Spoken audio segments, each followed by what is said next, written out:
Ano po ba ang posisyon ng Iglesia ni Cristo sa usapin tungkol po sa dating Pangulong Rodrigo Duterte? Ayan po, we come to the crux of the matter. Yes po, opo. Para po sa mga kababayan po natin, ang posisyon po ng Iglesia ni Cristo ay ito. Kung ano ang tama at kung ano ang nasa mga batas natin, yun sana ang dapat pairalin. Huwag po itong pilipitin para umayon sa nais ng sinuman. Hindi po sumasang-ayon ang Iglesia sa anumang hakbangin na hindi naaayon sa mga batas ng ating bansa.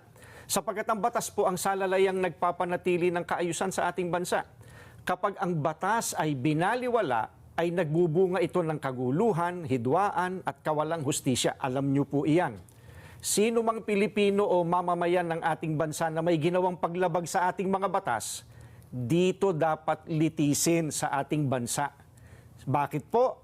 Sapagkat gumagana naman ang sistema ng ating hustisya. Hindi po natin sinasabing wag litisin ang dating Pangulo sa mga iniaakusa laban sa kanya. Ang saganang amin po, nagtitiwala ang Iglesia ni Cristo sa integridad at kakayahan ng hudikatura para pagpasyahan ng ganitong bagay at usapin. Ang mga hukom natin ay may kakayahan po na gampanan ang kanilang tungkulin, na ipataw ang tamang hustisya at pairalin ng katarungan sa lahat ng sandali. Kaya, hindi natin dapat isuko ang soberenya ng ating bansa sa iba. Yan po ang posisyon natin.